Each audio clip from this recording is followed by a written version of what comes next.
Hello, I'm Karen Bennetts and welcome to Communicating Well with Your Board.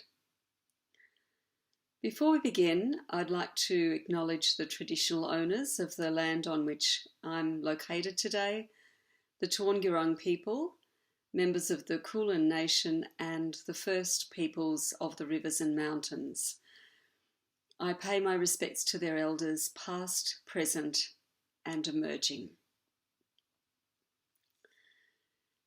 Thank you to Lead Montessori for welcoming me to speak on this very important topic.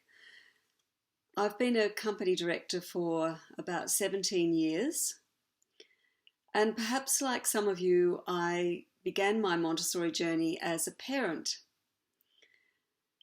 I subsequently trained across different age groups and I taught 6 to 12 children mostly. For quite a few years. I was also a head of school for 10 years, and it was during that period that I first began to work closely with the board. And the issue of communication comes up all the time when you're working with a board. In my case, I was an executive director, which means that I both was on the board as well as being responsible for the daily operations of the school. And after that, I worked on different boards, both within the Montessori sector and outside the Montessori sector. And the issue of communication has come up time and time again for me.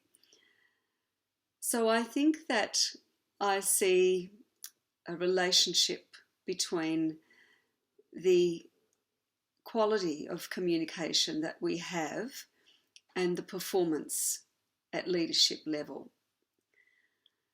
If you don't address communication issues that come up effectively, I do see that this can really impact the organisation at a very deep level. I have seen this, and in extreme circumstances, I have even seen it lead to considerable crisis within the school. And there's a risk that if it's not addressed, it can even lead to the potential closure of the organisation. So communication really is at the heart of our work as leaders. I would like to perhaps begin by unpacking this topic by going right back to Montessori's original ideas about communication. Communication is one of the human tendencies. We know that humans have always had the need for language. So when we're talking about communication, we're talking about language as one of the significant components of the Montessori approach. And communication can take many different forms. We know that there's spoken language, written language, body language, and I would even say that when there's silence, that's even a kind of language. In the boardroom, it's often about what's not being said as much as it's about what is being said. So language is complex, and we use language as a tool. Like many tools that we use, the use of language carries with it a responsibility.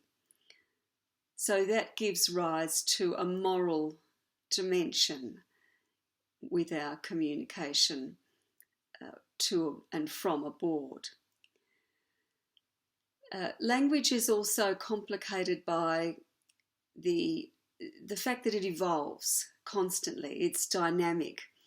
So there are different forms of language. There's formal and informal language, and there's also a purpose behind our communication. So we can consider that communicating well with the board is purposeful work. I would also just like to think about the fact that language is something that is the subject of a sensitive period. We know that Montessori considered the sensitive period for language to go for about 6 years in the life of the very young child. And during that time, the first 6 years of life, there's what we might call a once-in-a-lifetime window in which good language can be acquired effortlessly by the child.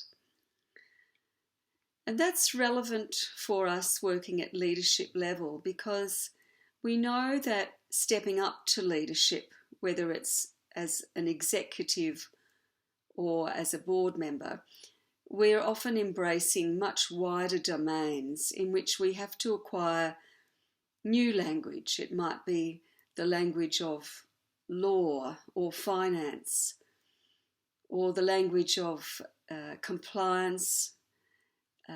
In terms of a board meeting, there's the language of minute taking, where there's sometimes quite formal language, or we might be looking at the language around documenting our decisions. So the crafting of a resolution can involve quite a lot of thinking. And so I guess these are new languages that we might not necessarily have been exposed to as a child. And as we know, whenever we're learning a new language as an adult, it's not effortless. It requires quite a bit of effort and sometimes quite a bit of time. So in thinking about acquiring the new languages of leadership, we need to be a little kind to ourselves and kind to others. We can think about being friendly with error, and we can think about maintaining our good relationships with people and keeping that trust while we're acquiring new language. So it's not easy communicating well with a board. Perhaps we should just also refer to the different roles and responsibilities that we have at leadership level, because that also impacts communication. It's good to be clear about what our role is, whether we are a board member, whether we are responsible for reporting to a board. If our role is out in the wider community, then we also have a responsibility to both receive and give communication to a board. And how that happens might be through a particular channel, or there might be opportunities for direct communication. So thinking about the different roles and responsibilities and the different channels of communication that exist can help us place our communication within that wider organisation ecosystem. We like to think that the board is responsible for the big picture and the long term, strategy, risk, policy, and not maybe so interested in the day-to-day, the nitty-gritty, but interested in the day-to-day because of how it informs the board's view of whether the strategy is being implemented and implemented well. But it's the role of the executives, the head of school or the leader of the organisation, the administrators. They are the responsible people in terms of the here and now. And they're dealing with what's right in front of their noses every day. Montessori Here and Now is, of course, the theme of this conference. So it's really helpful if we can think about the pressures of that relationship between the executives and the board. And that I think gives rise to the first aspect we should consider in the nature of boards that provides us with a natural tension, and that's the tension of time. So the leaders of the operational part of the school are under extraordinary time pressure and have to make decisions on the hop or on the fly sometimes, whereas the board has a little bit of protection and is in the boardroom doing a lot of its work from that aspect. But time influences our communication with boards from so many different aspects or angles. I would say that today's board and today's senior executives are under extraordinary pressure to manage a whole range of things that were not on the agenda in Montessori's day. In fact, when you get to a board meeting, the agenda of what needs to be addressed and managed is so long and complex. This means that communication is often needing to be quite crisp in the boardroom, particularly where there's a defined time period in which a long agenda has to be covered.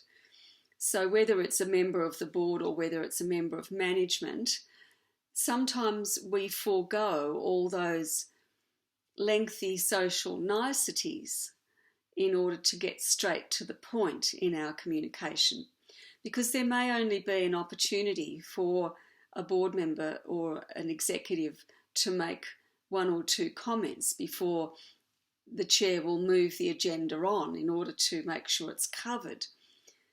So that crispness can give rise to a natural tension in communication. There's also the aspect of time in terms of the evening in which much of this communication is being undertaken. In many Montessori organisations, board meetings are held in the evening after everyone's already done a day of work. So fatigue comes into play. Fatigue combined with the intensive nature of discussion and debate and decision making all just contribute to making it difficult to communicate well with a board. And sometimes we haven't even had time to go home and connect with family. We may not have eaten well. So all of that has to be thought about in terms of the conditions under which communication is taking place. There's lots of other ways in which the nature of the board and its work play into communication. One other aspect I can think of is the accessibility of the board. We know that a lot of the board's work is done behind the scenes, behind closed doors even. And whenever executives attend a meeting, they will be exposed to a lot of that discussion, but maybe not all of it. Sometimes the board will have an in-camera session or what we call a private session where the executives don't attend. And that might be to discuss internal board matters or perhaps even to discuss the performance of the executives. And for confidentiality, there needs to be no one else in the room. So this can give rise to the feeling that a lot of the board's work is perhaps secretive or not accessible and provides an added layer for us to think about in terms of the complexity. I also think that another characteristic of the board is its diversity. At least we hope there's diversity. In the past, I would say that the language of law and the language of finance, these languages were very dominant when you communicated with your board. But today, the board has many different voices. We hope.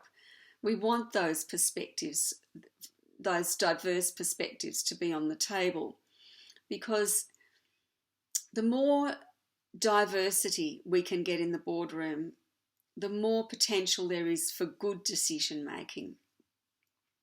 And also we want the board to be able to receive the diverse perspectives that are out in the community. And the more the board has the capacity to do that, the richer will be the platform on which it can make its decisions. So diversity is at once a very good thing, but there's a paradox, of course, and that is that the diversity adds to the difficulty when we're trying to convince the board of something or persuade the board of something, because there are all of these different perspectives that have to be considered. And if you have a board member who has perhaps some specialised skills, they might have a tendency to adopt a particular viewpoint.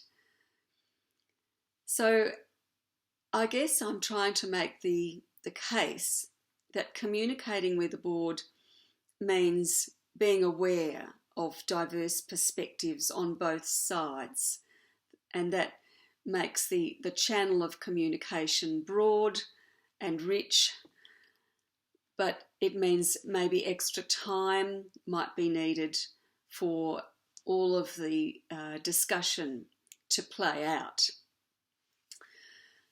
And time, of course, is what we don't have a lot of quite often in a Montessori organisation. And at leadership level, time is something we often feel a little bit of pressure with. The last thing I want to just mention in terms of characteristics of the board that give rise to tension is the fact that the board is made up of human beings who are in a stage of development, both at individual board member level and at the level of the whole board. We can consider the board to be going through stages of development like any other subset of the Montessori community. And board members may be in their first role as a director on the board. It might be the first board they've ever been on. They might not have had formal training in governance. They might have their own biases.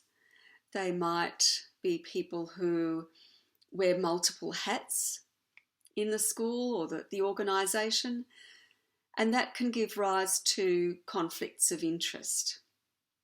One example that I've experienced is being on a board where there are board members who are also parents in the school, and they have a conflict of interest anytime that there's a discussion on fees. Setting fees is something where there's a natural tension, and provided these conflicts of interest are acknowledged and discussed and documented, that should minimise the potential for any problems to exist. But it does have to be managed, and if everyone's aware, that's a good thing. But being attuned to the fact that directors and the board as a whole, like the leaders of the school's operations, are all on a journey where they're learning, where they're possibly making mistakes from time to time. That if we're aware of that, if we're conscious of that, we can remember to just exercise a little grace and courtesy, to be friendly with error, and to give things a bit of time if we can. So I think we've talked about the challenges that arise naturally in communicating with boards because of the nature of board work and the tensions there. I would also like to say that when we're talking about the different roles and responsibilities on the board, that's something interesting that affects communication. The line that we like to draw between the different roles and responsibilities within the organisation is not a nice, neat black line that never moves. My experience is that there's often a bit of fuzziness. It's a grey, fuzzy stripe that has a bit of wriggle room in it. And that's what sits between different roles in the organisation, and the different parties in the organisation will bump up against each other. So it's good to have some clarity. But because the line shifts around a bit and is fuzzy, we need to communicate quite regularly about who is going to be responsible. Do we need the board to be a little more hands-on at the moment? Do we need the board to step back a little more at the moment? This will depend very much on the stage of development of the board, of the school, of the organisation, of the leadership. And as long as there's good communication, again, we can minimise the risks associated with that. But there is sometimes an additional overlay that provides complexity, and that's the overlay of the employer-employee relationship. That can mean that the two complementary roles of board and management are not necessarily equal in its entirety. There's a relationship there that has a dynamic that we need to just keep being conscious of. I would like to maybe look now at the prepared environment and how that relates to communicating with the board. We know that Montessori wrote a lot about the prepared environment and how important it was. She talked about some of the aspects of a prepared environment, the fact that it's best if that environment is attractive, if it's neat and orderly, if it has all the materials that are needed for the work of the people in that environment. That's helpful. Montessori also talked about the prepared environment as having a level of freedom and responsibility. There are limits to what can be done. And I think the idea of prepared environment also applies to other parts of the organisation beyond the classroom. At leadership level, we can consider a number of prepared environments, and one of those is the boardroom. We can ask questions about whether we've set up that prepared environment for good communication. What level of freedom is there? What level of orderliness is there? Where are the limits? And what are the materials that we're going to use? These are very good questions to ask, and we don't have time to go through all of these in detail. I would say areas like the materials that we use when we're communicating to and from a board, that alone could be a whole session in itself at this conference. The kinds of things I'm talking about here are materials like the strategic plan or the code of conduct. We hope that there's either a code of conduct or a code of ethics that operates as a material, even with perhaps control of error inbuilt into that material. So if things are not going well in our communication with the board or with any part of the school community, we might bring that document out and have a look at it and see, do we need to do a bit of work on this? Is it supporting us? Is it serving us? Is it providing us with what we need? Is it guiding us? Is there an inbuilt control of error that we can consider in our communication? But there are other materials too that might exist in the organisation. The board may have documented, and we hope there is a document that outlines its decisions about what level of freedom and responsibility exist at the leadership level. An example of this might be the budget. Has the board approved a budget? Is that documented? Is that documented at the level of detail so the leaders of the school know how much flexibility they have with the budget? Can they make decisions about different parts of the budget and up to what level? Who has what authority to make what decisions about the budget? And what things need to go back to the board for approval and what things don't? What things can be decided without board approval but may still need to be advised to the board? So this might all be documented in a statement of delegations or an instrument of delegations. And that's like a material that we use in our communication with the board. So there's all these facets that are part of our prepared environment and that need to be managed well. We work through the environment at leadership level just as we would do in the classroom to address issues that come up. We look at, well, what might be missing in the environment? What might need to be tweaked? One of the things that I would say is that there's no formula. I'm asking a lot of questions here rather than giving a definitive answer because every Montessori organisation is highly individual in its nature.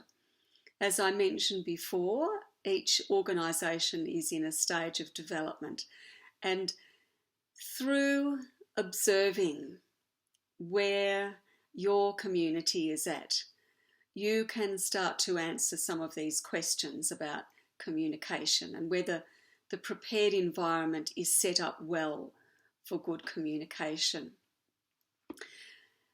There's only you know through observation what is going to be the right thing and at the right time. But if we have questions about it, we can perhaps look at what other organisations have been doing, so we can reach out to a formal or an informal mentor to guide us. We can observe in other organisations and see what they're doing and apply many of the Montessori principles that we would use in a classroom at leadership level. I think one of the most important elements of the prepared environment that serves us is the notion of the prepared adult. Montessori spoke a lot about the spiritual preparation of the teacher, and I think we can apply that also to the spiritual preparation of our leaders, both on the executive and on the board. It's helpful if we've done that deep preparation for our role. And whenever something is not going well, we can reflect and say, well, did I prepare?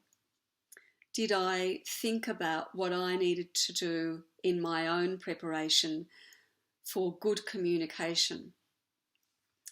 Did I need some extra skill that I didn't have Did I have the right time for this communication, or would it have been better saved for another time? Did I use grace and courtesy? And if not, what do I need to prepare in my own work so that I arrive with that lovely, cheerful and happy disposition? Montessori said that it wasn't so much the formal qualifications of the teacher, it was the teacher's virtues and the teacher's disposition that formed the best part of the preparation. I would say that that could apply at leadership level too. We can think of our preparation as having a moral component. So if communication is not going well, that's something that we can go back to and have a look at. Some of the things that we might need to consider is, have we read Montessori's texts lately? Have we gone back and had a look at what she's written about the way in which we approach our work? We know that Lead Montessori has been exceptional at emphasising self-care. There's been a lot of really good resources that Lead Montessori has put on the web about how to take that time for ourselves as leaders. And this applies both to the leaders who are dealing with that here and now, as well as to the board. Are they ready for that meeting? Are they ready to have a really good communication that's trusting and that's cementing a wonderful relationship of collaboration? I know that in this particular conference, I refer you to Sue Pritzker's talk. She's highlighting the very critical relationship between the head of the school and the chair of the board. That's possibly even the most important relationship in a school.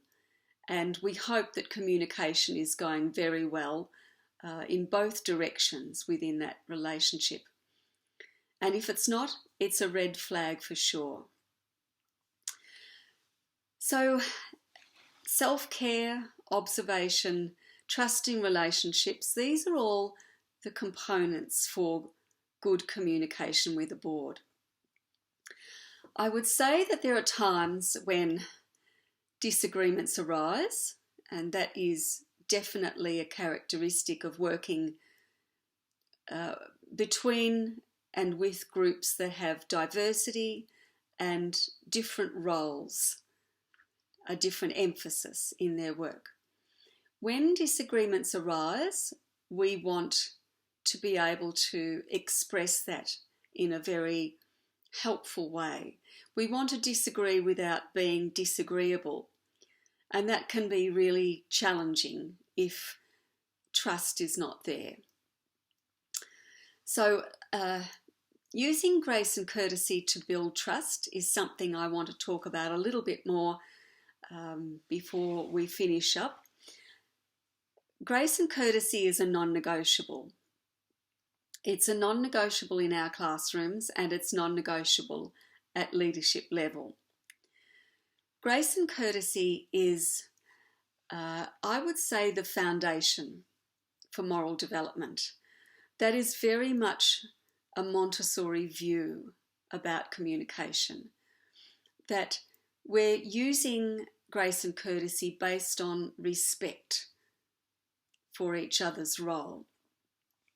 And it's also, I would say, grace and courtesy is a human responsibility, that we can't offer freedom without that responsibility of grace and courtesy.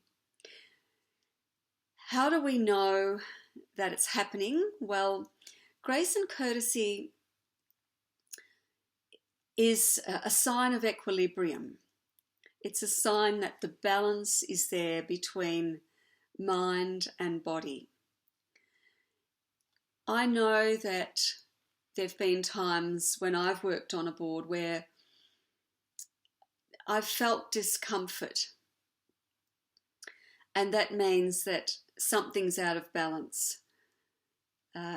If we're using grace and courtesy well, then the mind-body equilibrium is there.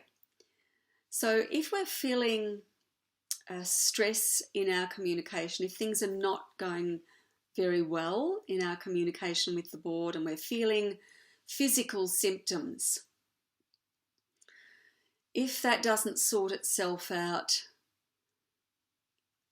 with time, then something is going wrong with the equilibrium, and grace and courtesy may be where we need to start. We need to be able to express what it is that's out of sync in a way that is courteous and respectful. I think that we also need to bring things back to the child. And one of the little tips that I can offer you, perhaps a tip to finish up with is, if we've perhaps got a problem at leadership level with communication, then we can always go back and visit the child. It's very helpful to go back and observe the child. Not just in the school, but perhaps outside, in the park or in our homes. We can draw inspiration from children. That was Montessori's message to us. She felt that the child was in a state of grace. The child was our hope and our promise. And by drawing inspiration from the child, we gain direction as leaders. In other words, the child is our leader. And that's where I'd like to finish and leave you with some things to consider, some questions to ask.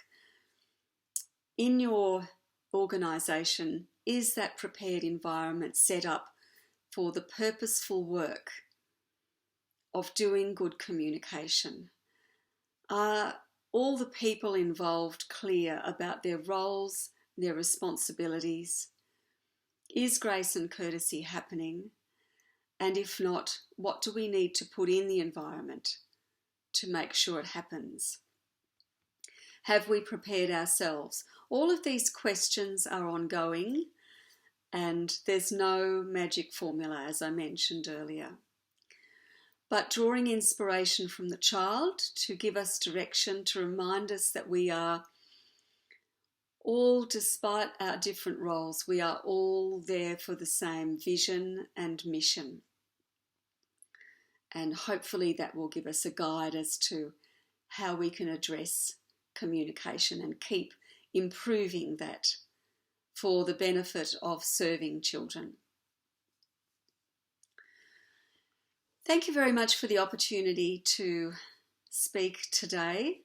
I encourage you to go and visit other speakers. Lead Montessori has provided a number of really tremendous resources here for leaders of Montessori organisations. I wish you all the best in communicating well with your board, and I look forward to meeting some of you in person down the track. All the best for now.